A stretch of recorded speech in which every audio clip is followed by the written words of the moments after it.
Rupanya tanda awal masalah buah pinggang ni ramai yang tak perasan. Sebab mula-mula dia datang macam perkara biasa je. Air kencing mula berbuih, kaki rasa berat sikit, buku lali mula bengkak bila petang.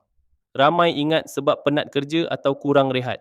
Padahal bila dibiarkan lama, rutin harian pun mula terganggu. Nak berjalan rasa berat, badan cepat letih, malam asyik bangun nak buang air kecil. Dia bukan sakit yang terus buat kita rebah, tapi perlahan-lahan buat badan semakin lemah. Bagi yang tak tahu, antara tanda yang selalu diabaikan ialah air kencing berbuih yang berulang, kaki dan buku lali mudah bengkak, badan cepat penat serta kerap bangun malam untuk membuang air kecil. Mula-mula mungkin tak rasa apa sangat, lama-lama nak berjalan pun cepat penat. Kasut yang dulu selesa dipakai pun mula rasa sempit sebab kaki makin mudah membengkak. Masalah ni bukan orang berumur je boleh alami.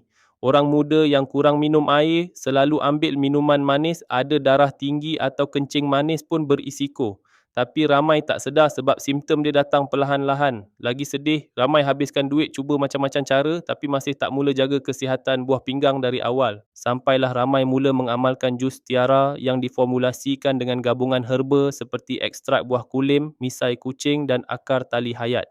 Ramuan herba ini dipilih sebagai ikhtiar untuk membantu menyokong kesihatan buah pinggang dan sistem perkumuhan. Apa yang buat aku terkejut, ramai pengguna berkongsi mereka mula rasa badan lebih ringan, kaki semakin kurang rasa berat dan air kencing berbuih semakin berkurang apabila diamalkan secara konsisten bersama gaya hidup yang lebih sihat. Sebab tu kalau kau dah mula perasan air kencing berbuih tak hilang-hilang, kaki selalu bengkak, badan cepat letih atau kerap bangun malam nak buang air kecil, jangan tunggu sampai simptom makin mengganggu kehidupan harian, baru nak mula berikhtiar. Tekan je link bawah sekarang dan jadikan jus tiara sebagai salah satu ikhtiar untuk menjaga kesihatan buah pinggang. Klik sekarang.